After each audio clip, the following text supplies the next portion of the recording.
Hello, friends, and welcome to the Bikes for Death podcast. As always, my name is Patrick, and I am your host. And before you reach for that skip button, please hear me out. I've got some news, and it isn't good news, I'm afraid. I am out of money, like all the way out. I've been so focused on Bikes for Death, and I've been working so hard that I didn't even realize how deep I'd gotten myself. But, here we are. I talk a lot about Instagram versus reality, but how about a little bit of podcast versus reality? The reality is that I've been the benefactor of a immense outpouring of support from the community, from so many people all over the world who have bought merchandise, listened to the show, donated money, whatever it is, or just, sent me a message and told me I was doing a good job. Whatever it is, I have been the benefactor of so many amazing things, and this has been an absolutely incredible experience. But it's one that I have been personally financing. Unfortunately, I can no longer pay for the privilege to be the host of this show anymore. But just because I can't doesn't mean we're done. I am not quitting. Over the last 3 years, I've given you 78 episodes now and hundreds of hours of audio entertainment or podcasting or whatever you want to call, in addition to all the social media and the websites and the blog posts and everything else I do. It takes a lot to try to chase your dreams and turn them into a reality. And I have sacrificed so much, and unfortunately, I've just come up short.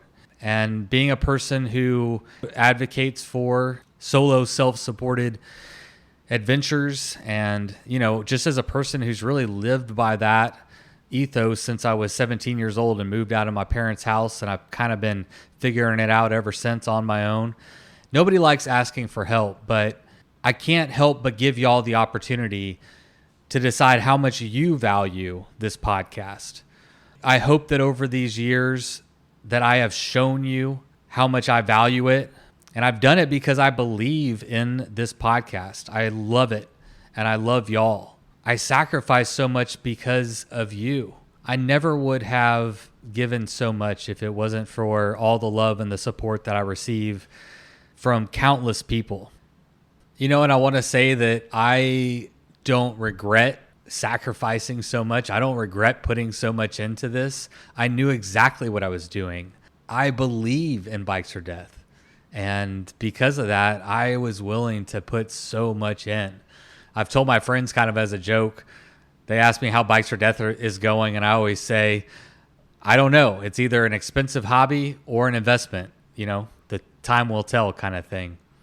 And so far, it's just mostly been a really expensive hobby. So now I'm asking you, how much do you value this show? Has it been a companion for you on a bike ride or a car trip? Has it given you inspiration? Have you gotten a chuckle out of it, or has it just been a distraction for you as you go throughout your day? But if you're here after 78 episodes and several years, and you've been enjoying the podcast, thank you. Thank you so much for being here. If you're not signed up to be a sustaining member of the Bikes for Death podcast, now is the time to sign up. Because like I've said so many times before, I can't do it without you. I want you to know that I am not ready to quit. I'm just out of money. So, today is all about a call to action. Earlier this week, I sent out an email to pretty much everyone I could think of in the industry that I've met, that I've become friends with, and I think that might know somebody who might know somebody who might be interested in partnering up with the Bikes for Death podcast. And as a result of that email, I've had a lot of great conversations. I'm continuing those conversations with different companies that, may be interested in stepping up to partner with Bikes for Death. And so I'll put that out here as well. If you as a listener are aware of a company that may be interested in stepping up to partner with Bikes for Death, I think there's a great opportunity. I believe that is the path to success. I'm hopeful that, I can find a couple companies that are in a position to partner up with Bikes or Death, help us grow, and I can help them grow their brand or help sell their products or whatever it is. And I'm hopeful also that listeners will step up and help bridge that gap, and that you will value it enough that you will help it to continue to go. I'm afraid that it really is that simple.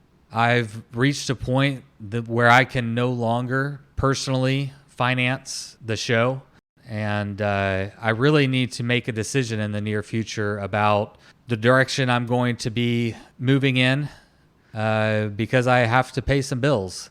And, I either need to step up things over here at Bikes or Death, or I need to walk away for just a little while and probably focus on my real estate career, just put some more money in the bank, and I'll be back when I do.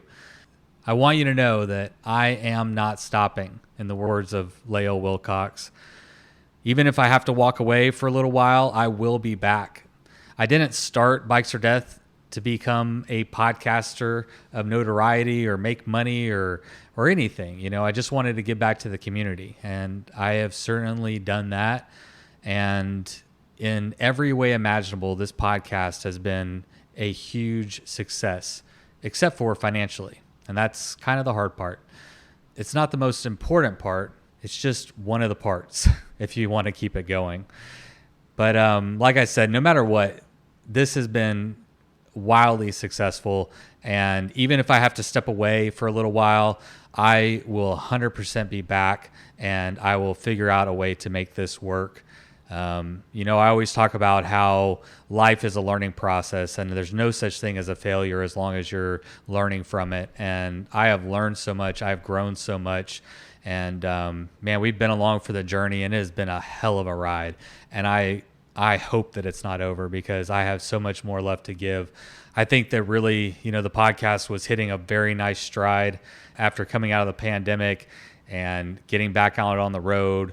I think that, the real potential of the show is really like coming into stride, and it's super exciting. And I'm so grateful for this whole experience. It's been truly amazing. So just know that if I have to step away for a little while, that I will be back. But I'm hoping that that's not the case. I'm hoping that I'll be able to find a few companies that want to partner with Bikes or Death, and I'm hopeful that some of the listeners will step up and decide to become sustaining members over on Patreon. So that is kind of where we're at. And if we can't make it happen right now, that's okay too. I'll go back to real estate. I'll put some money in the coffers, and when I got more chips, I will be back at this table and producing the best damn podcast I can. Okay, well, that is it. If you have ever considered being a patron, even if you haven't considered it, but you like this show and you would like to see it continue to show up in your podcasting feed, now is the time to sign up as a Patreon. You can sign up over at patreon.com/bikesor-death. And there are a lot of great perks to being a patron. We have a patron-only podcast that only patrons have access to called The After Party. We have patron perks, which are great. They're industry discounts from partners in the industry, and I'm looking to grow those. And I would like to tell you about a new incentive that I just found out about this morning. One of the people that I emailed was Greg Hardy over at Rock Guys. He's always been a great partner and a friend and a supporter of Bikes or Death. He stepped up to give away some Rockgeist items every single month. Well, items. It's gonna be different every single month. But this month, one of our patrons is going to win a Rockgeist Space Link and bandana. We're going to do something new and fun every single month, but that is just one of the perks that are available to you as a patron. But most importantly, the biggest value is that you just help to keep the show going, literally. So without further ado, let's give a shout out to our newest patrons. We actually have quite a few this week, so let's give a huge shout out to Jeremy Gleason, Michael Gerwig, Tom Boss, Dave Lewis, Valerie Ruaz, Dave Easley, Bill Gherkin, Matthew Wells, David Criswell, Stephen Outen, Neil Savula, Jess Orman, Charlie Lingerfelt, Katie Cummings, and Ashley Ferris. Seriously, I can't do it without y'all. If you would like to be my boss and hire me to do the Bikes for Death podcast, you can find out that and more over at patreon.com/bikes-or-death. All right, everybody, let's get to today's show. I would like to apologize to my guest, Jessica Alexander. I do not want my message to detract from our episode, and I apologize to her for having to take some of her time by dealing with some Bikes for Death housekeeping here. I've known about Jessica Alexander for a while. She's a part of the Austin bike scene, and she's been published in bikepacking.com a couple of times with articles about Big Bend and Arkansas High Country, which are two topics that you'll know I'm very fond of. But one day I was flipping through, I subscribe to TPWD, which is Texas Parks and Wildlife Department magazine. And I flipped through, well, actually I don't have to flip very far because on the very front cover, it says something about a two-wheeled bicycle tour in a pandemic from Arkansas to Austin. So obviously I open up directly to that article, and it's an article by Jessica about how her and her friend created a route and rode it from Arkansas to Austin during a pandemic, completely self-supported. And, you know, they did the whole thing. They created the route, they brought their gear, they ran into issues, they had to pivot. And we really focus on that because the truth is that Jessica is a wealth of knowledge. She has tons of experience from all sides of the cycling industry.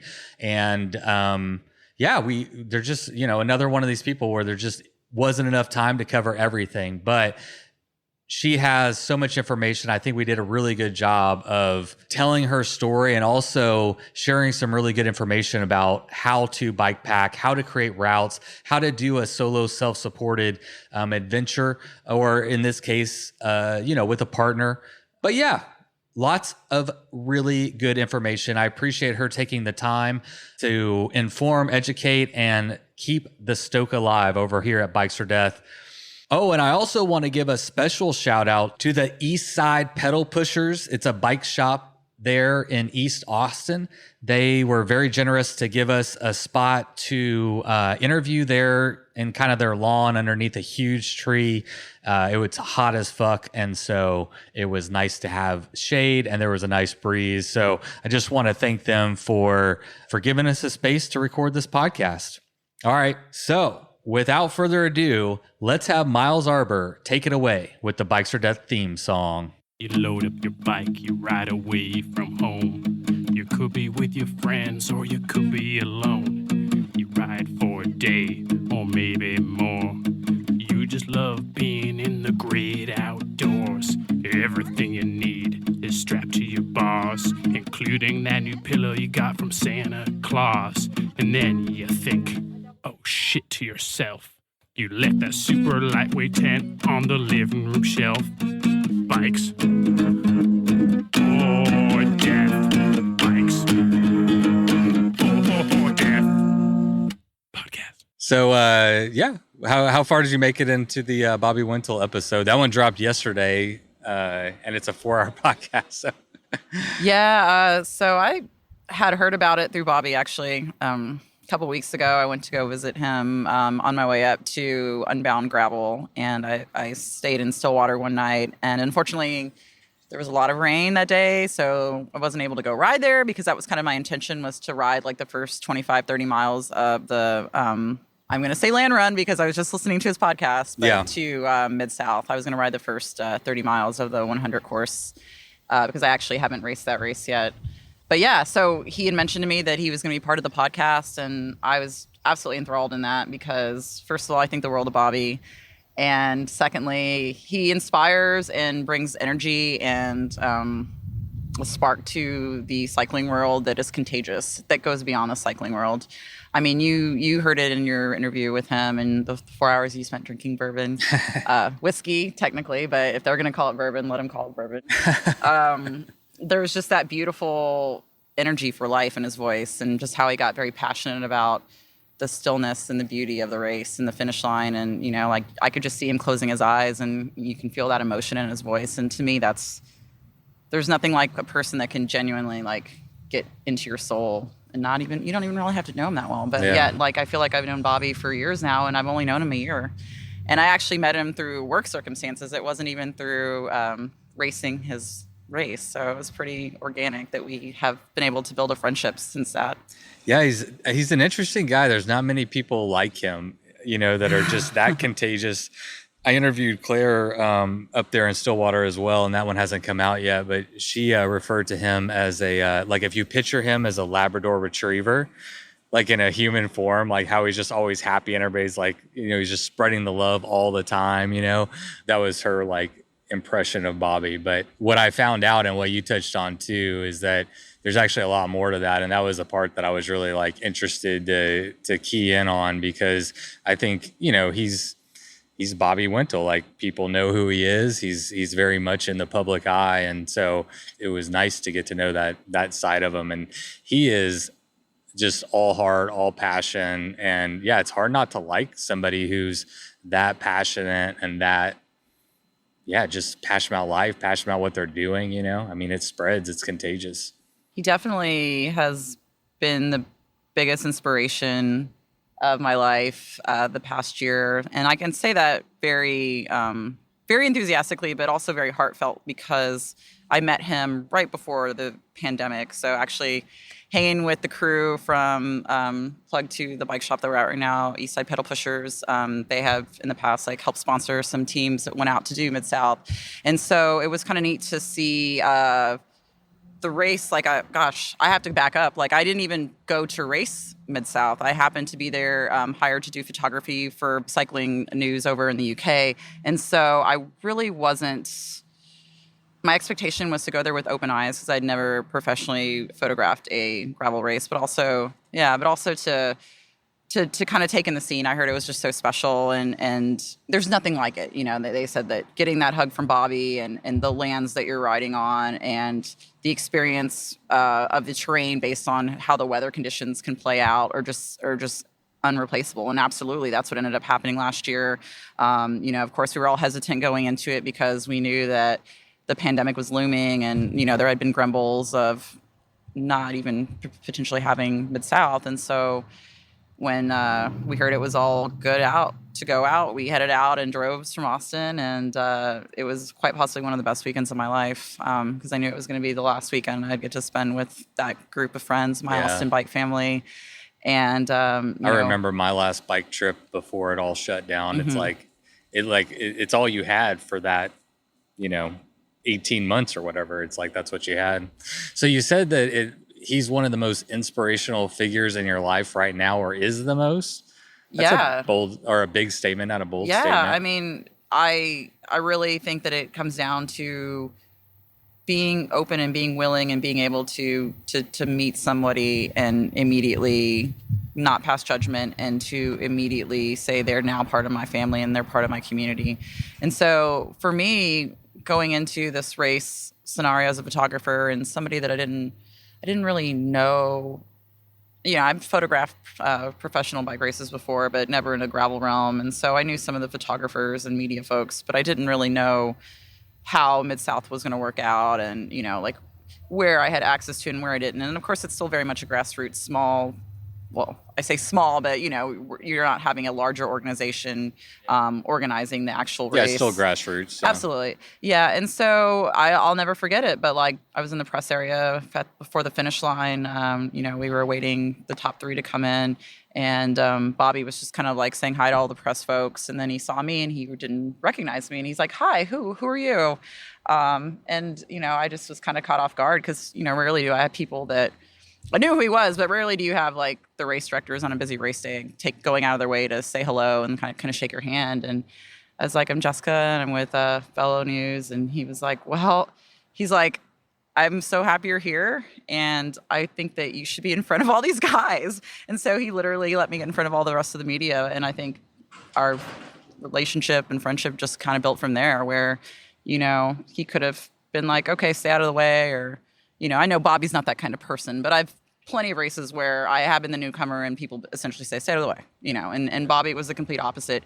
He introduced me to his staff. Or even if they're not saying stay out of the way, they're not as like as accommodating as like, hey, what are you doing here? How can I help? Yeah, absolutely. So it's like he says, what was he saying? That the answer is yes. What's the question? He's like, I don't want to make the whole thing about Bobby, but no, it's cool that like so many people who interact, like, I don't know. You know how like they say, don't meet your heroes. It's like you meet them and you're like let down. Or you like hear stories or something, and like that's one thing. I don't know if you listen. It doesn't sound like you listen to the end, but like I point out, I'm like, everybody that's like in your life, like all your employees and everybody that's been in there for 9-10 years.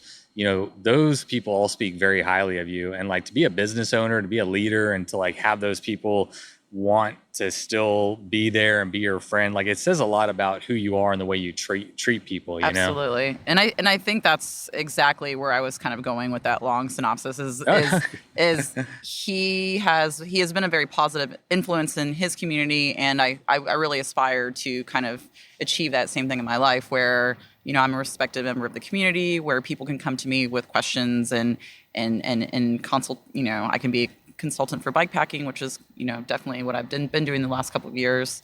The thing that I always am reminded by is that you'll rise to the people in your closest circles. And so I tend to keep people in my life that are very motivated, hardworking, where they could be honest with me, I can be honest with them, and absolutely that puts Bobby up at the top of the list as being super important in my life. I mean, I walked away extremely motivated on a lot of levels. I mean, he was like helping me with my podcast business. He was just like, he's so helpful. He's just like, exactly, bro, what do you need? What do you need? What's going on? He's like, I love what you're doing. How can I help? And, it's that fire, man. He's so passionate about it. I'm like, I got to turn on my passion more. I gotta go after it more. I got to get it more. It's kind of where I'm at, where I am today. Yeah. I've always told myself I'm just going to do what I want to do. And, I'm not going to let somebody tell me no. Yeah. Well, I do want to kind of get to know you a little bit better. And I think to do that, I'm meeting you today for the first time. And so I know kind of what I've seen on social media and what I've read about from some of your work and stuff that you've done. But I gather that you're like a professional photographer, journalist, maybe bike racer too. Can you like paint a picture in a nutshell of kind of like what your work life looks like? Yeah, the umbrella is pretty wide right now. so I'm having a hard time, putting in a nice little package. But yeah, what do you do? Yeah, so full-time professionally, I am a photographer, and I've been doing this full-time for 9 years now. Really, generally speaking, have focused in the past on event work, which is encompassing bike racing and bike events, entertainment. So I used to go to a lot of music festivals and shoot a lot of live music, which is kind of really where I started to get into photography full-time as a position. And then editorial. So I've got actually I have two press agents in the UK that represent me, and they sell my images to various publications in the UK. Wow. And occasionally in the US as well. So when you say editorial, is that like a editorial style photo shoot where it's like really high end kind of? I kind of define editorial more as something that would be sold for like print or for online use. So of like either celebrities or pertinent events that are taking place. So almost like event photography, but with people of people that you need to know. Yeah, interesting. Wow. So yeah, so that does keep me really busy. But then of course, outside of that, and this is kind of where I think my life has just been really interesting. I've been able to, that job has afforded me the opportunity to do other things. And so for me, I've been able to kind of freelance with writing, and I am a journalism public relations major. And so I went to Sam Houston State University, and I'm actually destined to become a journalist, according to my mom. I was named after Jessica Savage. She's a late 1970s broadcast journalist. Oh, really? Absolutely, yeah. And so it's just always kind of been in the back of my head. I have to ask, why were you named after her? Well, I mean, she wasn't super controversial, although she was murdered at the end of her life. I don't know. I think my parents just felt I had that spark.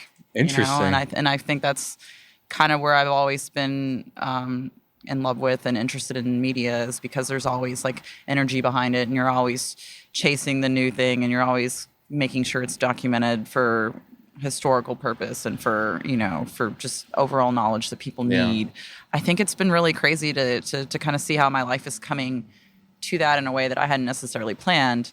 And outside of all the photography that I've been doing, kind of my pandemic pivot was getting back into my writing career, which is something that I never really spent a lot of time doing when I was younger. So I just started emailing editors and reaching out to my friends and saying, hey, I've got all these cool projects I'm working on right now, and I'd love to have them documented. Do you know any editors that would be interested? And, I went big. I contacted Bicycling Magazine. I contacted Outside Magazine. I've always been very much a print publication aficionado. I still subscribe to print magazines. In fact, I get Velo News every day or, every month in my house. I think really it's very serendipitous because, every time I picked up a magazine from either Rolling Stone or Bicycling or, Velo News, and I'd love to see my work in there, I make it happen and I get to see my work in there. And so that's kind of why I think print is still very much relevant and important in my life. And so, I've spent the last year essentially like documenting my travels and also pitching ideas for new travels, and then also just experiences that I have. For example, I went and raced, getting into the other thing that I love doing, which is bike racing. I raced Tulsa Tough this past month in Tulsa, Oklahoma. And it was my first time going out there. It was a hell of an experience. It definitely got my ass My kicked. first time too. Oh yeah. See, I didn't even see you there. No, so I saw some of wild. the other Austin crew, and I didn't.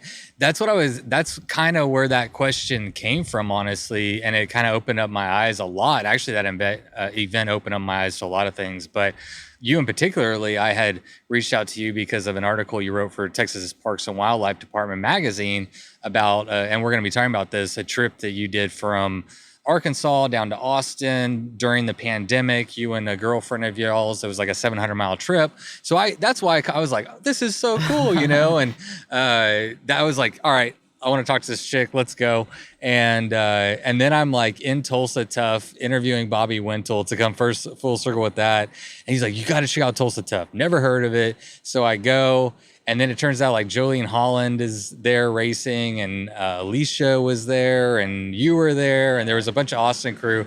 You're like hardcore crit racer, and you do the bikepacking thing, which is how I kind of found out about you, which I think is cool. I love it when we're not just pegged into like one thing, and how I don't know. It's cycling is fun, and I love all of it.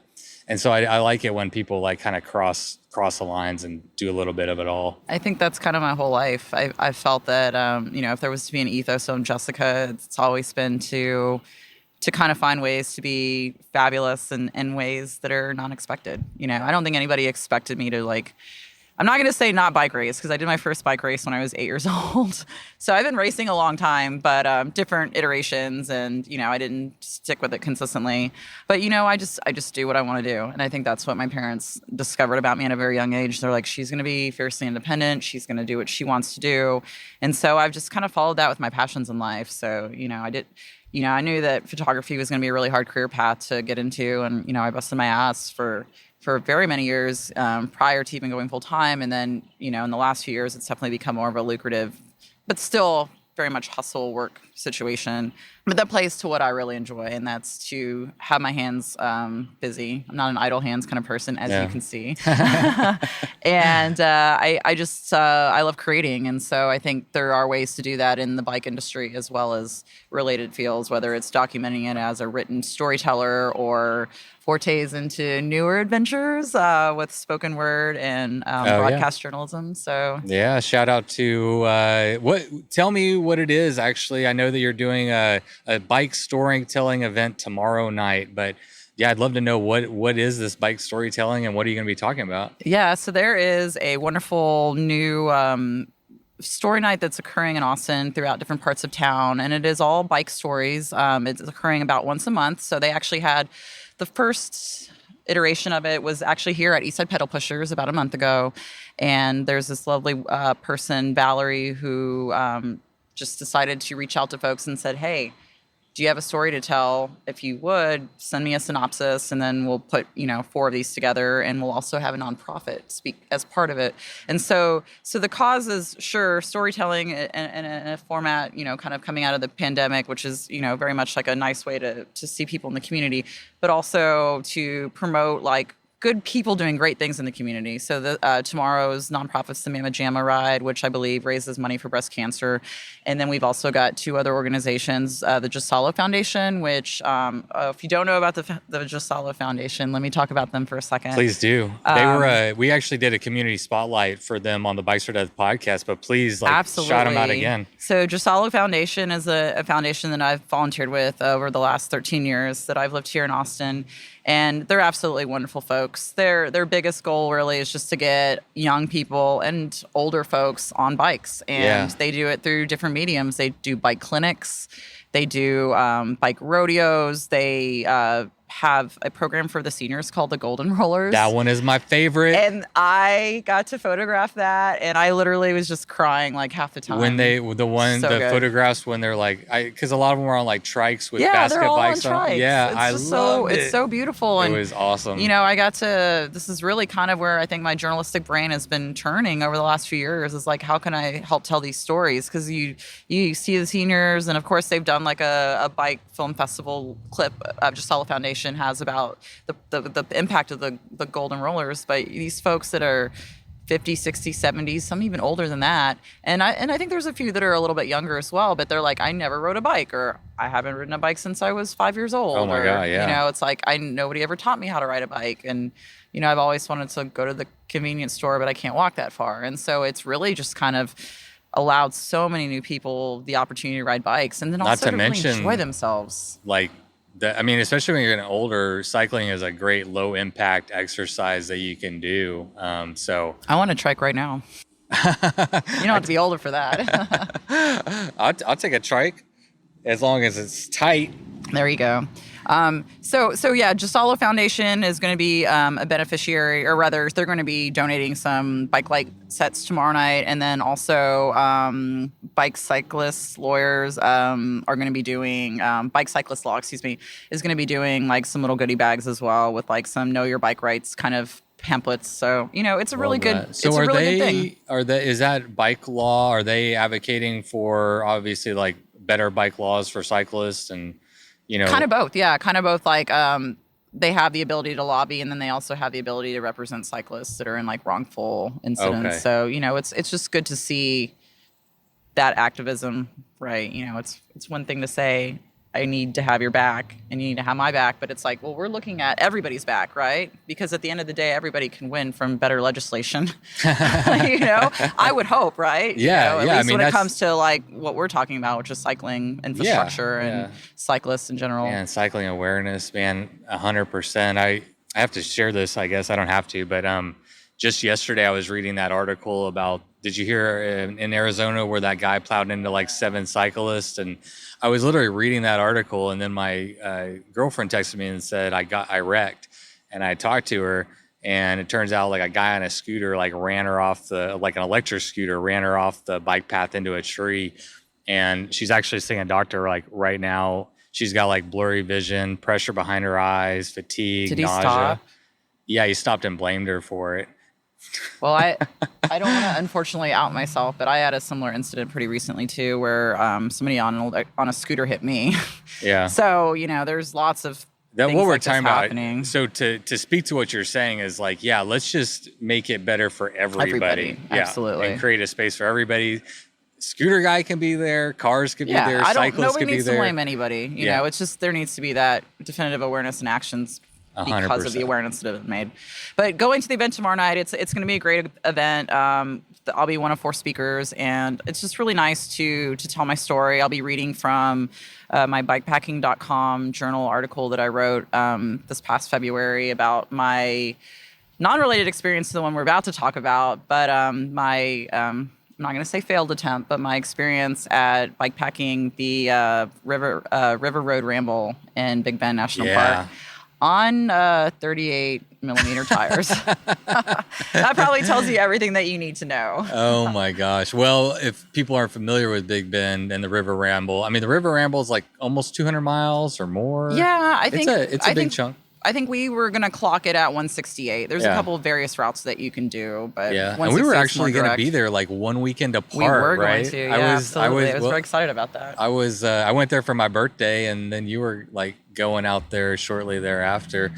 We are going to talk about it now. What happened? Why was it a failed attempt? Well, and I don't believe in failure because I do believe in learning experiences. And so yeah, absolutely. What was your learning experience on this trip? So the short of it, and this is kind of what I detail in the story, is that, I had opted to make this maybe even going back further, what I was saying earlier about how Bobby is an influential person in my life because he's very much a community advocate and he's involved. And this project going into visiting Big Bend National Park as a bikepacking trip, I wanted to do, again, as kind of a community venture.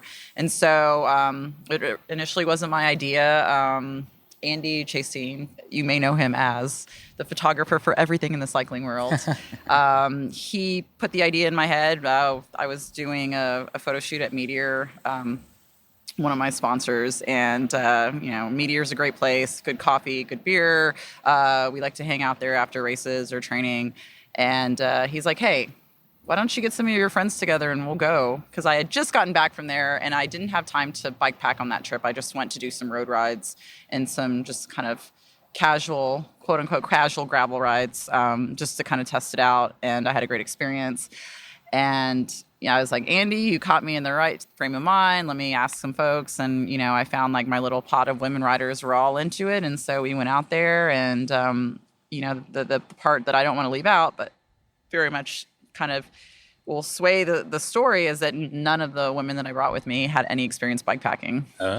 So I guess you can call it a trial by fire. And if anybody knows, that baptism by fire. And, these women were trusting me with my knowledge as well as like the skill sets that I have from previous bikepacking experiences, and also the fact that I had recently ridden at Big Bend, so I kind of had an idea of the conditions that we'd be riding on.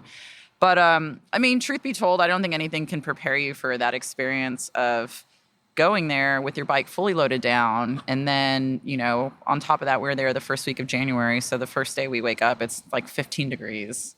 It gets cold there. We're coming from Texas where we're in winter, but, we're talking about a low of 45, 50, And so there was a lot of planning that went into this trip, and Andy was so instrumental in making sure that we had our backcountry permits lined up, and we had camping spots for all the days that we were there.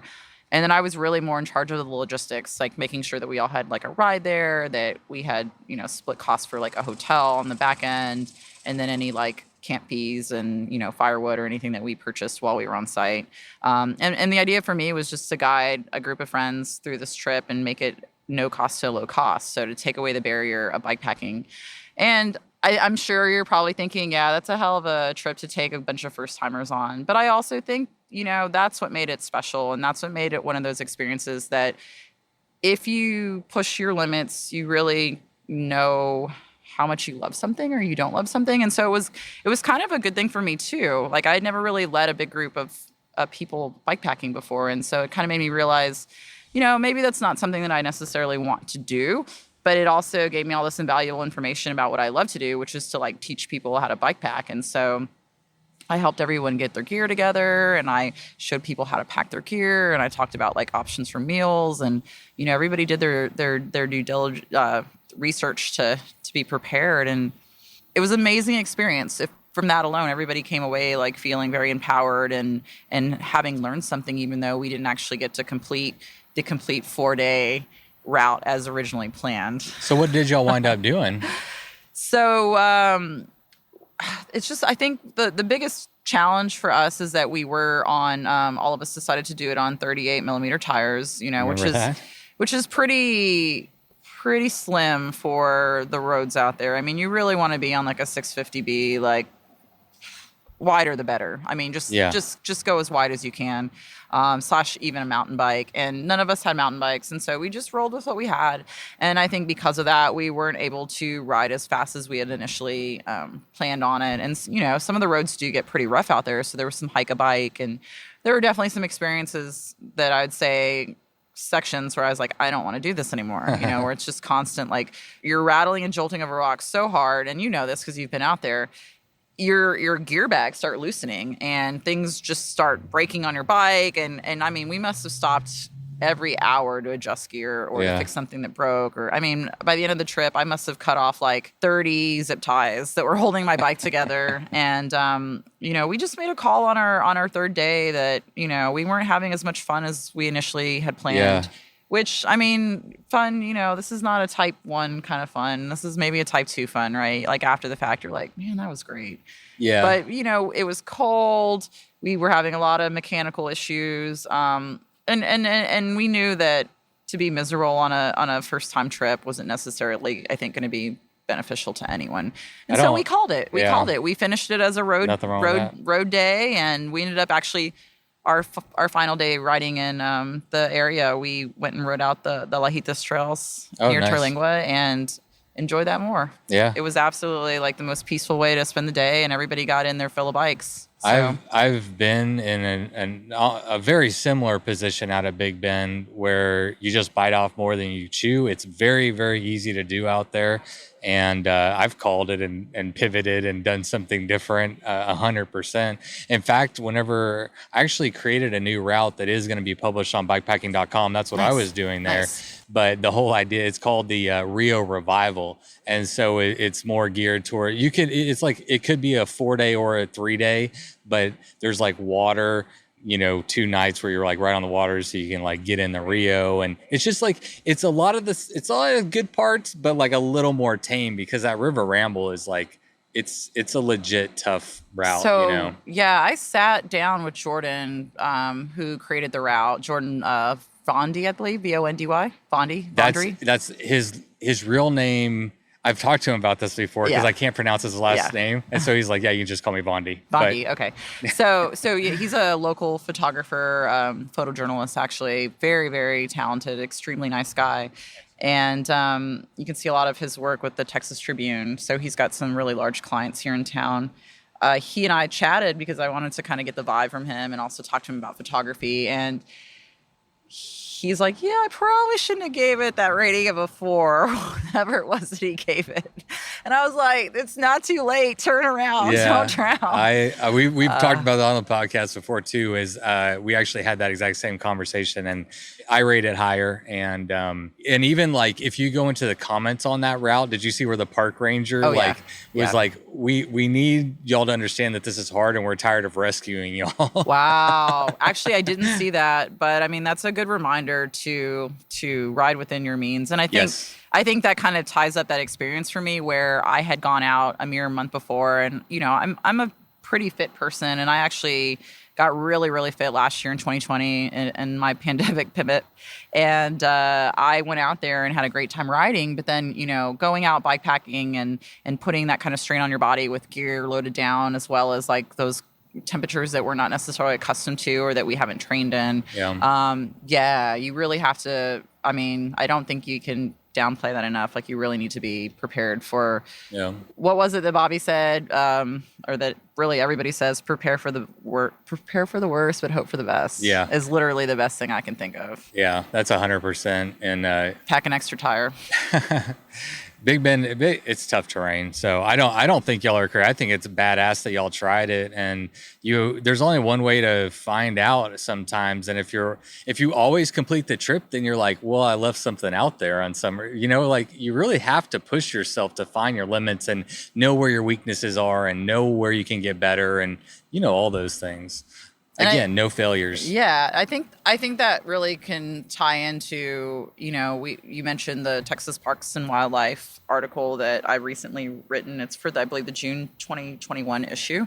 Well, let's see. I have it right here. How about that? It happens to be the. Oh, it doesn't say. It's like covered up. It is a feature article, though. It should be, I think, on the front there.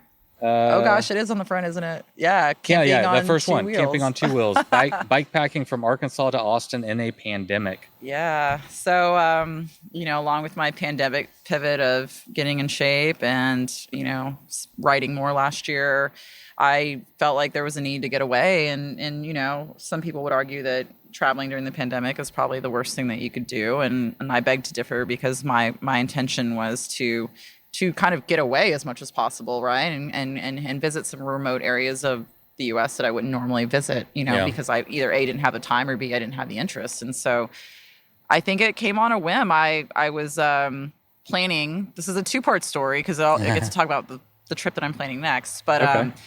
I had a race that I'd qualified for in Wisconsin, and I did the mileage on it. It's about 1,000 miles from Milwaukee to Austin.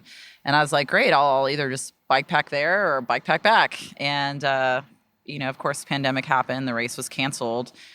Which race was it? Was it a packing race? No, actually, it's a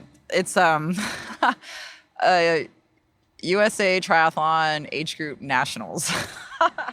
Amongst all the other weird things I do. Yeah. I qualified for Age Group Nationals. That's awesome. I love it, though. But hold on. 2 years ago. Like, logistically, I'm sorry, but my brain has to know the answer. Sure. Were you going to have another bike there, or were you going to ride the bike that you would have ridden on? Yeah. So actually the plan was to, and the plan still is, so the plan was to fly up to Milwaukee. They would ship my bike there. They have like Bike Flights, I think, or one of those companies. And then ride back to Texas. And that would be like the beginning of August, which is about the timing of this trip that I did from Arkansas to Austin. Gotcha. So, but as I was saying, they canceled the race. And so I was like, well, I might as well still go bikepacking. I had this time planned. I'd love to go on a long extended trip. And so I looked at options that would put me on the road kind of with the trajectory of north to south. And I did not feel really good about flying at the time, because we're talking about June, July in the pandemic. And, there's really honestly not a great idea. And even more recently, I've flown during the pandemic, and it's still not my favorite thing to do. Yeah. / flying is, I think, not my favorite thing to do. I don't like flying. Yeah. And the carbon emission thing really bothers me. I was like, you know what, let's look at some other options. And so I opted to take the Amtrak, and I looked at the options from Amtrak, and I just happened upon seeing Little Rock as being approximately 700 miles from Texas. And at the same time, I had just found out about the Northeast trail system up in North Texas.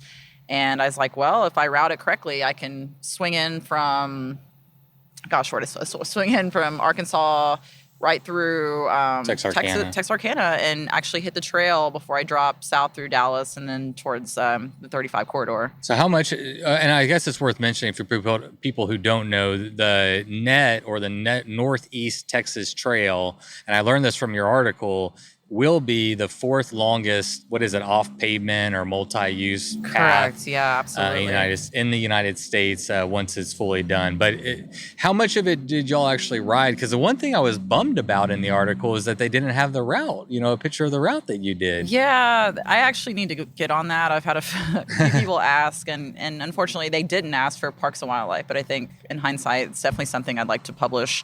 So I actually, believe it or not, in my stubborn ways, which you might have already heard by now in my voice, when I set my mind on doing something, I'm going to do it. We actually rode almost the entire trail, which it's, I don't know the mileage off the top of my head. I think 132, or it's pretty substantial, but there's quite a bit of it that's still not done yet. So You're going to get very much your off-road vibe. So yeah, you want to be on your not necessarily full suspension, but a wider tire. You're going to be doing some bushwhacking. You're going to be doing a little bit of hike-a-bike. But I mean, gosh, even since I went there last summer, they've probably put down like pea gravel, I'd say another 20%. So we're talking about over 60% of it probably being groomed by now, I think. And I stay on their email list, so I see that they're constantly making updates and updating the map with how much of it is now. Oh, they have an email list, huh? Yeah. I'm only on their Facebook group. You got to get on the email. I don't think Yeah. they send emails often, but it's I think a better way of, sometimes I feel like it's a little bit more in-depth information, right? Yeah. So I ended up, gosh, I mean, I don't know. Where do you want me to start on that story? I really just decided it was a good idea, and I did it, and I routed it. Yeah. So, I mean, I routed it on my own. Yeah, I get that. I mean, we all have like wild ideas. They're like, yeah, let's just do that. So the question I have is, how did you create the route? That's the number one question I get as a podcaster is how to build routes. And so this is a perfect example where you just have this harebrained idea. You're like, well, Amtrak goes there. It's about 700 miles. Okay, let's build a route, Yeah. You got food, water, camping. It is pretty intense. I mean, I would say I easily spent 30 hours for this trip, with it being 700 miles. And so I usually start when I make a trip from scratch is total mileage based on bike miles. And then I take an estimate of the amount of hours and I kind of factor that in as well. Even though like I don't necessarily think Google Maps is correct even 75% of the time, it gives you a ballpark figure. So I'm like, okay, this route's approximately 700 miles. And then I start looking at the most direct route from point A to point B and where those spots line up with the route that it's being suggested as like a bike route. And so usually I'll work kind of backwards. And if I know an area, like for example, with this trip that I just did from Arkansas back to Austin, going from Austin towards Texarkana was a lot easier for me because I'm like, well, I've already pretty much ridden most of Texas, but I've never connected it with the net trail. I've never ridden through Texarkana. And then that's all the stuff that I don't know. And so I spent a lot of time researching towns that were kind of approximately along the suggested route that would have good camping resources, that would have good, like any water stops, food, because there's tons of places that don't, right? Or they say they have a gas station and you ride on by and there's like nothing there, So a lot of it for me was just... Especially in like rural places where things shut down and they don't know. And in the pandemic, it was even crazier where there were so many places that weren't open. And so there was a little bit of trial and error with planning because I really tried to spend time with each town that I went to connecting the dots. So I was like, I think this town has some amenities. Let me call and make sure. And so that was the one experience that I can take away from it is that all the planning ahead of time, albeit it's very important, if you don't do that, you're going to regret it. I mean, there was a place that we had called to confirm our housing, and then we got there and we still regretted it. They're like, oh no, this is just where the church is. This isn't where you're sleeping. You're sleeping 15 miles away. And we're like, okay, there we go. That's the true story. So trial and error obviously is a lot more fun when you're not on the road and you have like full access to the internet and you have like good cell phone service. I did a route building presentation with like the Rafa Club last night. They invited me to come and talk on that. And that's the first thing I said is plan at home.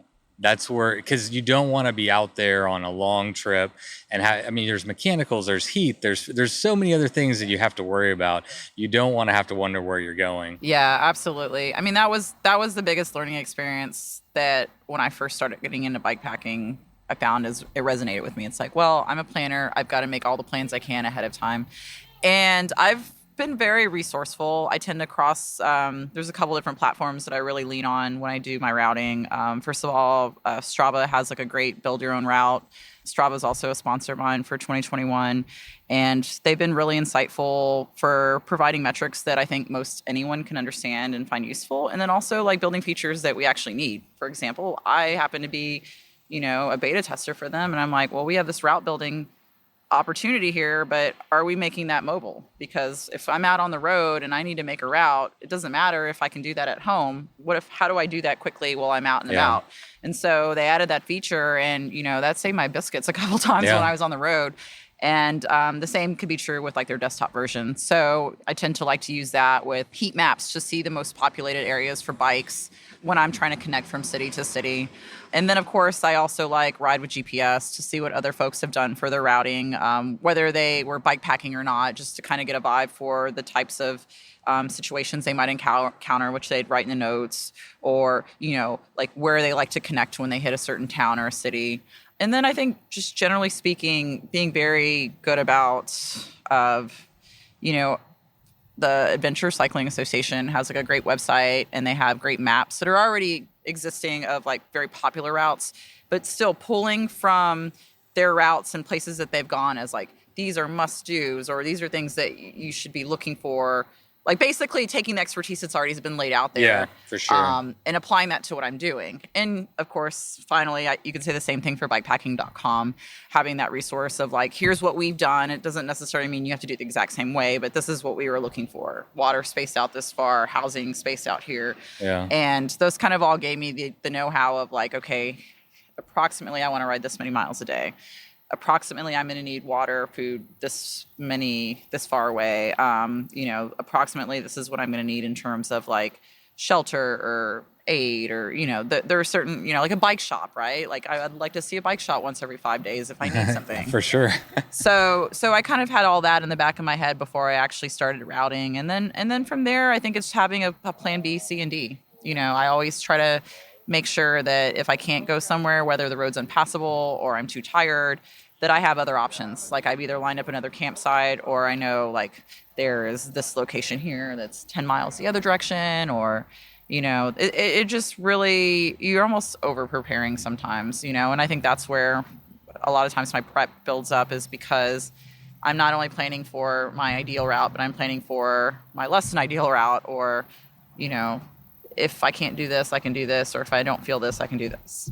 And it's played out pretty well. I've been able to lean on that when I've been traveling. How much time did you allot for this trip? And also, like, you built the route, you rode it. How did the route go? So yeah, having done it now, having designed it and done it, I was very, very proud of the planning that I made. And, it's definitely a purely road course. Well, I take that back. I did it on a 40 millimeter tire. That was not tubeless. Unfortunately, I don't have my bike with me today, but cantilever brakes, and I've used it for racing cyclocross before. When I went to Europe to race bikes, that was the bike that I brought with me that doubled as a great touring bike. And so I thought, hey, it's a nice aluminum frame. It's really fitted for a lot of different situations, longer wheelbase. So it was really nice and relaxed for touring. And yeah, I did a really great job. I mean, we traveled the last week of July and the first week of August, and that's arguably one of the hottest times of the year. For sure. So that stops most people. And then add in the fact that I was able to convince my friend Valerie to come with me for most of the trip is absolutely insane. But we did it, and I was like, we're only going to do 40 miles a day. We're going to keep our elevation down. And so that was kind of one of the things that, because I knew I was going to be having a traveling companion with me that wasn't as fit as me at the time, I was like, yeah, let's try to average between this and this for our elevation per day, which was usually, I think we try to keep it under 2,000 for a 40-mile day. And then, also starting by a certain time of the day, we always try to start by 7:30, depending on where we were going.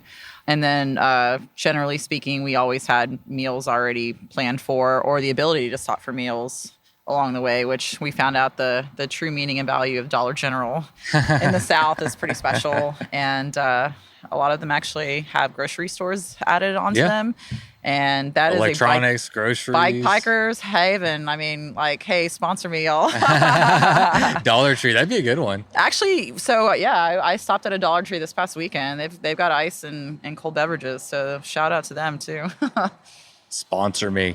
How was it riding with a companion on it? 700 miles is a long way. 2 bikes, 2 personalities. Yeah. And to speak to your last question, where I had you try to repeat it. We did over 14 days, so 2 weeks, and my travel companion actually is a former pedicabber, and so she had a lot of bike and hauling experience on a bike. And, I would say the hardest thing for her is that she wasn't as heat acclimated as myself. And so there were definitely days where we had to stop quite a bit more frequently because of the heat. And, that's the thing, that when you plan a trip at the end of July, which is arguably probably the worst time to plan a trip in the summer. Yeah. That's going to happen. But that's just like how I like it. I think I told myself that if I could do this, I could literally do anything. Because, it was not easy, and there were definitely no other people out there bikepacking. And, there were times when tempers flared, and, especially kind of unfondly remember the day when we were in Hamilton, Texas, and there was, some really good gravel segments out there. Absolutely great place to ride off-road. And she's like, I'm not liking this. And I'm like, all right, well, I guess I have to tap into my plan B route and we'll get back on the road. And it's hard to travel with someone. And I appreciate the shared experiences, but I would say having bike packed with many different people now over like the last 5 years, you really have to find someone that you would just be completely like self-contained. Yeah, that they can handle their own, and that also that you're just compatible with in general, like personality and riding style. I think my thing now is I like to test people, and I'll say, hey, let's go bike packing to like McKinney Falls State Park. It's right by my house. And so, for most people, even if you live far north Austin, that's tops 20-mile ride. And so, I'll just say, hey, I'll meet you there, or, we can meet somewhere along the way and we'll ride out there. And, you get an idea for people's level of comfort with bike packing, as well as maybe they're new to the activity, or maybe they just don't know a lot about bike packing. And I remind myself, we all started somewhere, and that we're not all going to have that same level of expertise or comfort when we're doing it. And for sure. I mean, 700 miles, 14 days on a bike, that's it's a lot. Yeah. It's a lot. And if it was her first time, it sounds like that might have been her first time to do a trip of that distance. It was her first time. We did a shorter trip, we did a couple shorter trips leading up to it, just to kind of make sure we were actually going to be compatible with each other. Because I definitely planned at one time to go on my own. I think it was a trip where I kind of made some realizations about what I was comfortable with from a solo travel standpoint. And this is actually something that I've written about for bikepacking.com regarding another trip that I did after that one in October, where I did the Northwest Arkansas High Country Loop solo. And that was my first ever long solo bikepacking experience. And what month? That was during the summer too? No. I did that in October of 2020. And so that was more recently. But it wasn't, you didn't line up as a race? You did it? No, actually, I had just found out about the race. So I was there literally the week before the race. Okay. But I am on the waiting list for the race this year for the 240-mile distance. So, yeah. But I was not prepared for that bikepacking trip, just to kind of be clear. In terms of like bike or gear, I don't really have a gravel bike. I have a cyclocross bike, and I still had it geared with cyclocross gearing. And so if you know anything about the Northwest Arkansas area, those climbs are no joke. And there's, bike packing on that trip. There's times when you're just climbing 10%, 12%, and anything easier than 10% just got easy. And anything over 12%, I was like, okay, I'm going to ride for a minute and then I'm going to walk for 30 seconds. I mean, I had to just play games with my head because it was just so challenging. But that was an incredible experience. And that was Bobby's going back too. He texted me yesterday. Is he doing the 1,000, I think? He's doing the 1,000, yeah. I think he said he's going to get me in the 240. So I'll more than likely be there. And I would love to go race it. I think that's kind of, we could maybe segue into like what the future of bikes looks like for me and what I'm up to and what I'm thinking about working on. But sure. If you want to, I have a million questions, but it's your interview. You can run the show. No. Where are you segueing? What are your questions? I'll come back to them if I want to. I definitely, I've been a bike racer of various forms over, the past most of my life, but, consistently in the last like 10 years with like criterium and road, and then, more recently cyclocross and gravel. And, I just kind of really literally, maybe even the last year since I heard of the high country Arkansas race, realized that there is a type of racing for people like me that like bikepacking and that like carrying all their gear and becoming self-sufficient. And it just like blew me away, because I think really that's where my interest in life is going more towards, is like, bikepacking for me is like the ultimate experience in minimalism, and how can I do more with less? And so, I find that mantra is kind of bleeding over in other parts of my life. And so it's like the more I bike pack and the more I think about like bike pack adventuring and races, I'm like, how can I do that and do it as efficiently as possible? And so, yeah, I'd like to get more involved in the adventure bike scene. Like I said, I definitely am interested in racing the Arkansas High Country Race in October. I know there's a couple of shorter distance races as You- well in you could do Texas mine. area. There you go. I'll do yours. When is it again? It's October 1st. It is October. Oh, wow. Okay. It's 388 miles, Count me in. and it's easy. It's only 12,000 feet of climbing. I think this sounds like something I would do. And it starts in College Station, right?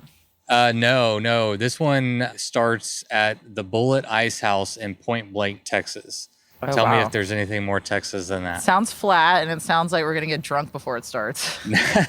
You can. But Lael's coming. Oh, wow. Andrew Okay. Honormaw is coming. Seth Wood's coming. Bobby is a maybe.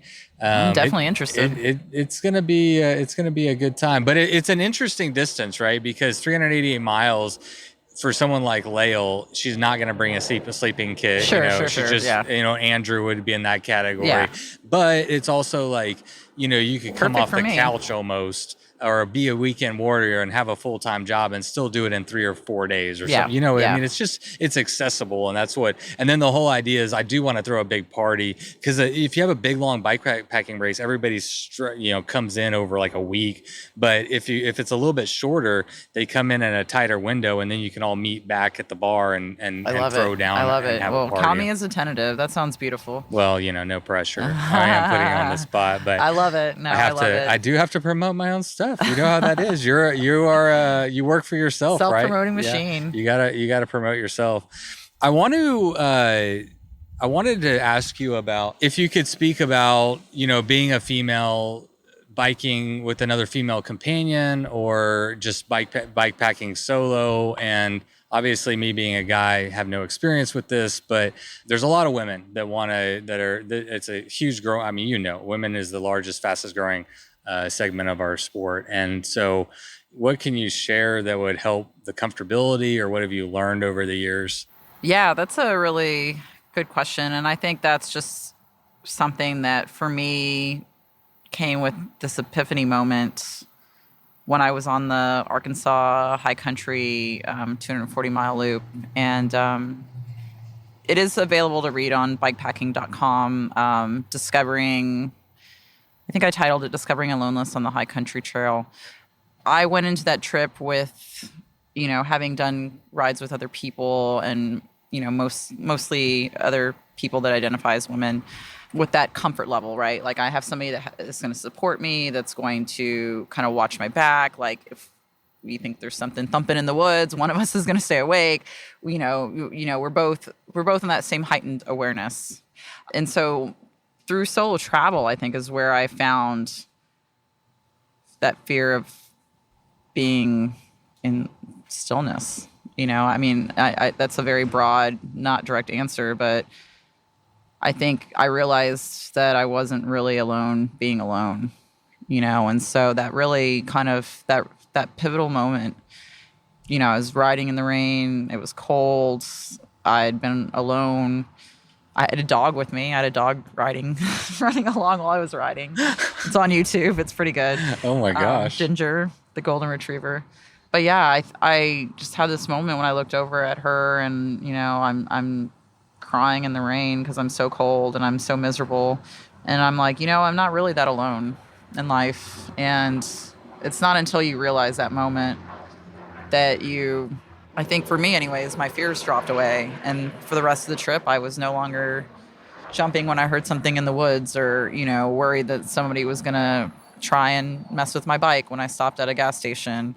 I think you kind of learn to trust your intuition. And I think my intuition made me aware and yeah, I think it's not something you can learn necessarily. I think it just becomes your comfort level with the outdoors and the unexpected, and you just either learn to be at peace with it or you don't. I know guys even go through. I mean, if we're talking about just sure, it's not gender specific at all. Of course not. Like fear and that's something travel. I grew up kind of in the outdoors, and so I've always felt very, very comfortable there. But I mean, I've ridden with grown men who are like afraid of Bigfoot. And you're just like, bro, Bigfoot doesn't even exist. So first let's start there. Yeah. Well, maybe I'm not gonna say.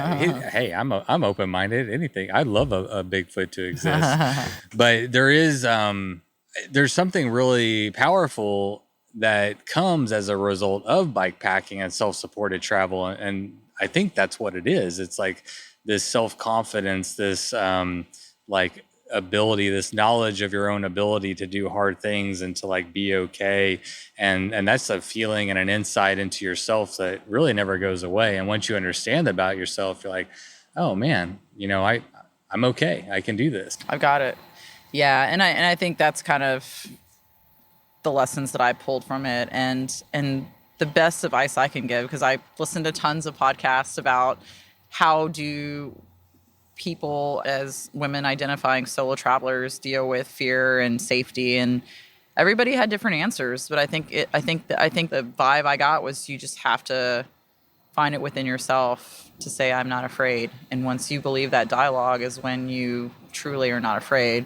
And so it's almost kind of like the law of attraction, right? Like if you attract attention that is unwarranted, it will come to you. And versus, you put out that confidence level that I know what I'm doing.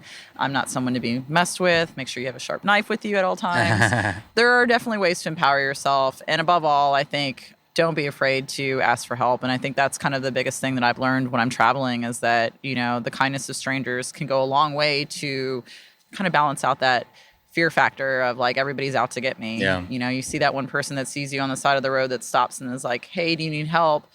Oh, you don't? I have some cold water. Would you like it? I mean, this happened to me so many times on any of my bike travels, but in particular coming back from Little Rock into Austin.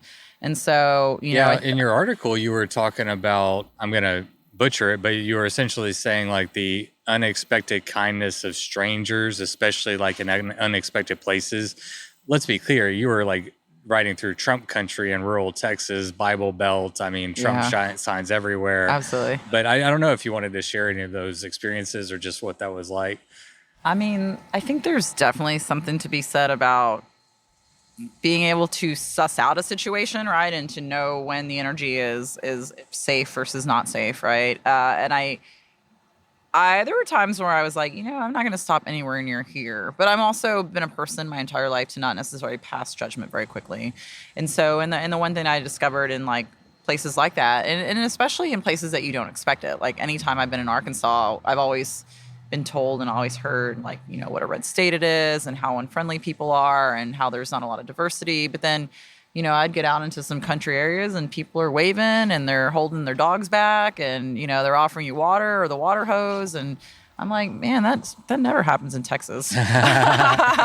So again, don't be quick to pass judgment. And I think that's kind of where, I have been doing a lot of travel closer into Texas, where I live. But, come this year, segue into the last thing that I guess what's next on my plate is like I plan on completing that trip it isn't going to be from Wisconsin to Austin, but I'm going to bike pack this summer from Minneapolis to Milwaukee, which is about 500 miles.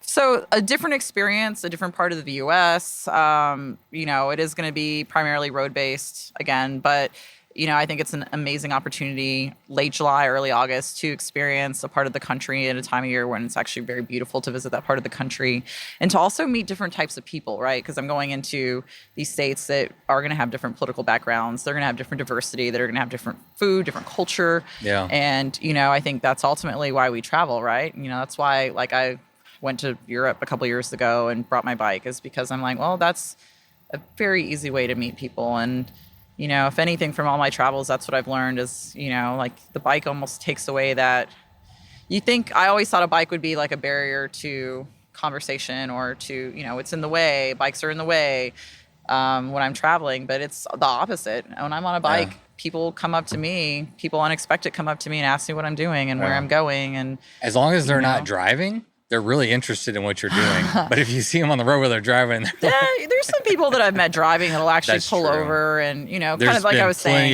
There are a lot of courteous drivers that will pull way around. Yeah. Of course, the bad ones are the ones that stand out. Yeah, absolutely. And I've been really lucky to not experience very many, dangerous or bad drivers in my bikepacking experiences. I have too. So, I think that's a plus one for maybe the perceived notion of safety when bikepacking. I think people definitely tend to give you a little bit more space because of the bike situation set up. And, I tend to sometimes like, run daylight flashing lights and just I'm a little bit more, I think, aware of the fact that I am part of I'm moving through a environment that I've never ridden in before. So I don't know what the road behavior is like. I don't know what the road quality is going to be like, but I'm just like hyper aware of like where I'm going to make sure that I don't put myself in like a compromised situation, Yeah. ride on a super busy road.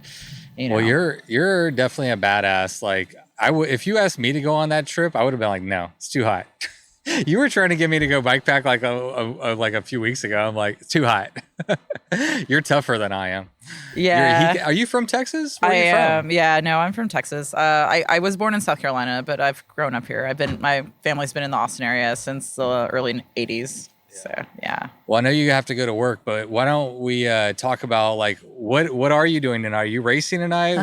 What are you doing tonight with the crit? I'm gonna go too. I'm gonna go check it out. Yeah. So tonight is Thursday night. Hashtag what is our Thursday is the new Friday? Yeah. And so we have a series here in Austin, Texas called the Driveway Series, which is the longest running crit in America. Whoa, really? Actually, I'm not going to say it's the longest running, but it is the largest weekly crit series in America. That's the correct title for it.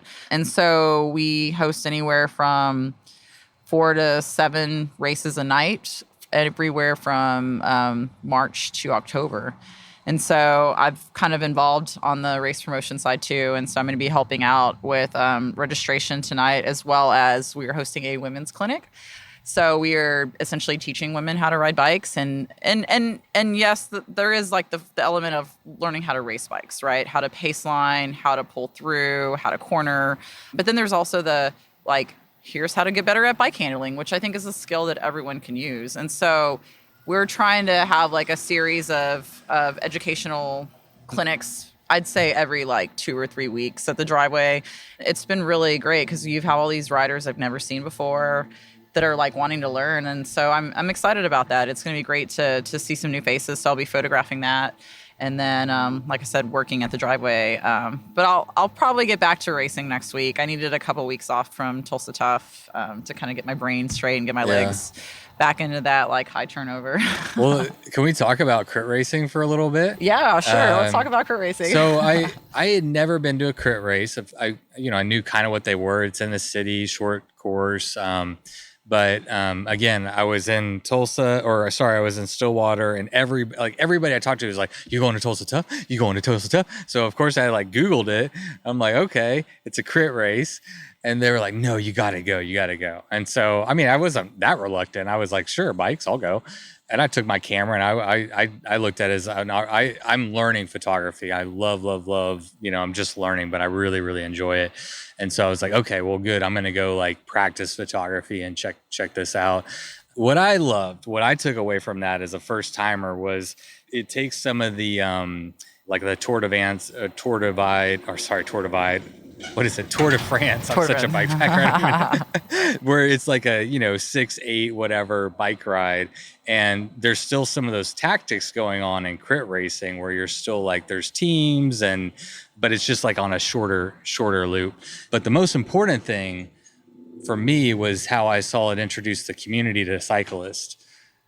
And as soon as I made that connection, I immediately started to make plans to host my own crit race in my local community, because if we're talking like earlier, we're talking about, this relationship between cyclists and motorists and even freaking electric scooterists and everything. It's like, I really like the fact that we can introduce the community to cyclists in a fun way and be like, man, these are just people, you see them close up one-on-one.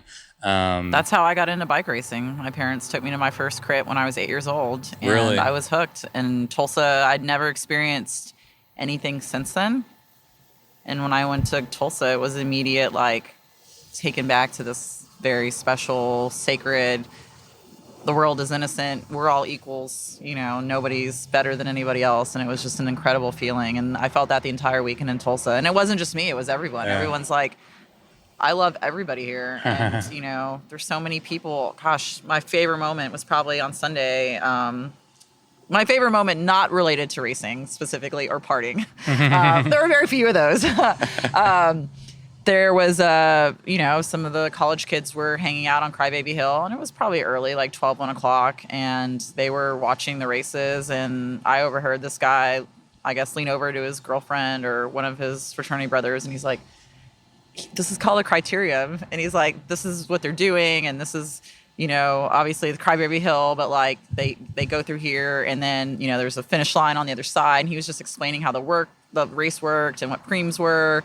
And I was listening and everything he said was accurate. And I was like, whoa, like here's a guy who he may ride bikes, but he wasn't there riding bikes that day. He was just there hanging out with his friends and getting drunk. And it was just so cool because it's like those are the conversations we need to be having. Exactly. And it isn't necessarily like I'm teaching you about bike racing, but it's like I'm telling you that it's okay that they're using the bikes on our streets. And even if it's just one day of the year, there's just this homogenous like fraternity kids passing us shots, people spraying us with water guns, and everybody's just super equal. And the old people love the bikes. The old people, dude. Old people love the bikes. There was, every walk of life was there. Yeah. It was hugely and well attended. So beautiful. And I'm all about that. I have no interest in racing a crit. Y'all are crazy. Like, how crazy is it? How scary is it to race a crit?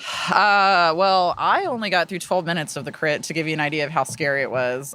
It's balls to the wall from the start. Like the whistle goes off and you just go as fast as you can. And, you're talking about, and my race was 50 women of pretty much similar abilities, but, very quickly, like that gets strung out as like people go into these corners and they're just taking these corners like faster than they can handle safely. And so like you start to see the pack kind of thin out. And then that's kind of what ended up happening with me. I was a little too far back and I was behind people that were braking. And so I was never quite able to get back towards the front of the pack. But yeah, it's super intense. In your higher level races, you have elbows. You've got people that are like pushing people out of the way. There's definitely crashes. It's like drag cars or NASCAR. Every corner is like you hope that somebody isn't going to wipe out. But it's scary. How do you like?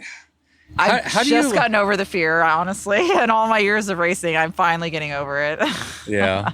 Yeah, that's the part that I think would be hard to overcome for me is just like that mental awareness that, wrecking is a legitimate. It's a part of the sport. Yeah, it's a part of the sport. Yeah, and it's a very unfortunate part. And for a lot of cyclists, like racers, it's like kind of a badge of honor. It's like if you were wrecked. In fact, I had like, a wreck scar too from recent. But you just get to this point where you know what's going to happen, and you just have to.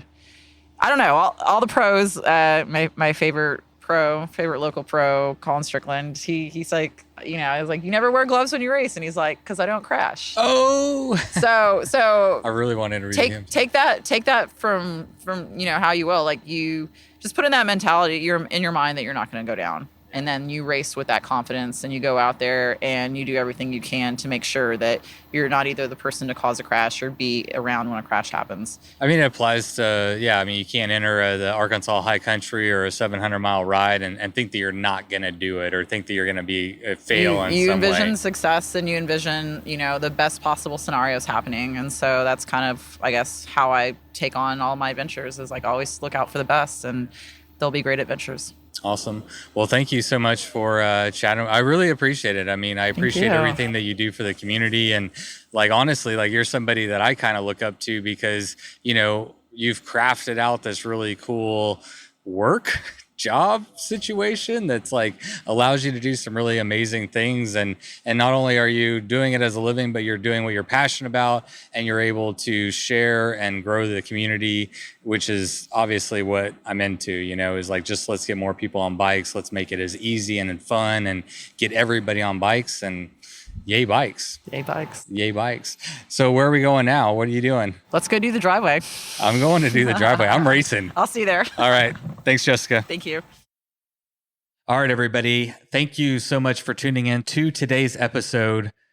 When I had this interview with Jessica, I had no idea that I would be breaking the news, so to speak, of what was going on behind the scenes with Bikes for Death.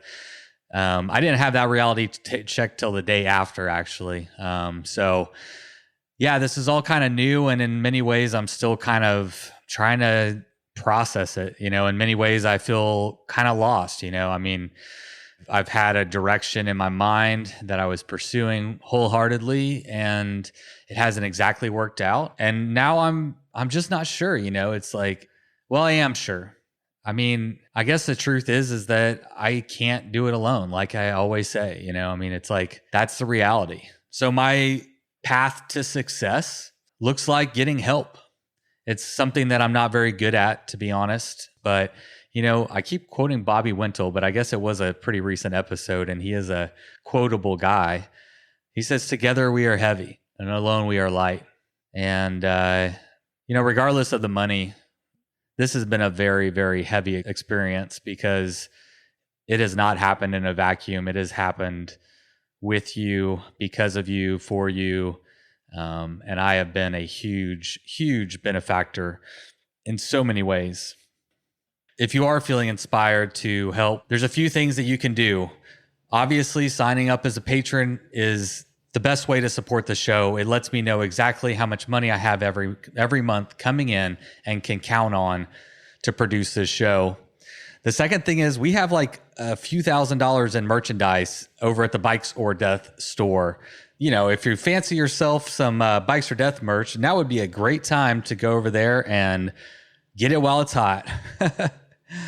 And the last thing is, if you are aware of a organization or a business that might benefit from a partnership with Bikes or Death and you think would be a good fit, please send me an email, put us in contact. You can reach me at bikes@bikesordeath.com. And that's it. It's just a tough time, right?